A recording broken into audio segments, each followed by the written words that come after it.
নতুন উদ্যোক্তাদের আর্থিক সহায়তা দিতে ৮০০ থেকে ৯০০ কোটি টাকার বিশেষ তহবিল গঠন করেছে বাংলাদেশ ব্যাংক। বাণিজ্যিক ব্যাংকের মাধ্যমে পাওয়া যাবে এই ঋণ।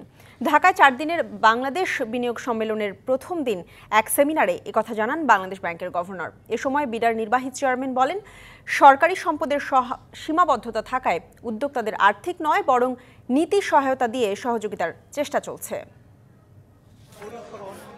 পরিবেশ বান্ধব পণ্য উদ্ভাবনী ব্যবসায়িক কৌশল আর প্রযুক্তি নির্ভর ব্যবসার ধারণা নিয়ে ঢাকার হোটেল ইন্টারকন্টিনেন্টালে হাজির হন নতুন ও তরুণ উদ্যোক্তারা। কেউ এসেছেন বিনিয়োগকারীদের দৃষ্টি কাড়তে, আবার কেউ বা ব্যতিক্রমী ধারণার বিনিয়োগের সুযোগ খুঁজতে। এগুলো 100% বায়োডিগ্রেডেবল এবং সায়েন্স ল্যাবরেটরি এবং আরো কয়েকটা ল্যাব থেকে এটা টেস্ট করা। যমুনা ইলেকট্রনিক্স ঈদে ডাবল খুশি অফার সিজন 3, যে কোনো পণ্য কিনলেই পাচ্ছেন নিশ্চিত ঈদ উপহার। এটা প্যাকেজিং ম্যাটেরিয়াল, এটা একটা ব্যাগ, গ্রোসারি ব্যাগ হিসেবে 2বার কি 3বার ব্যবহার করা যায়। এর আগে স্টার্টআপ কানেক্টের উদ্বোধনী অনুষ্ঠানে বাংলাদেশ বিনিয়োগ উন্নয়ন কর্তৃপক্ষ বিডার নির্বাহী চেয়ারম্যান জানান, সরকারের সম্পদ সীমিত হওয়ায় আর্থিক সহায়তা দেয়া কঠিন। এজন্য বিনিয়োগকে উৎসাহিত করতে দেয়া হচ্ছে নীতি সহায়তা।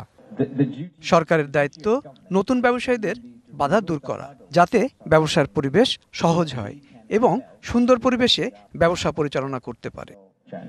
এ সময় প্রধান উপদেষ্টার আইসিটি বিষয়ক বিশেষ সহকারী বলেন, যোগাযোগের বাধা দূর করতে ইন্টারনেট সহজলভ্য করার উদ্যোগ নিয়েছে সরকার।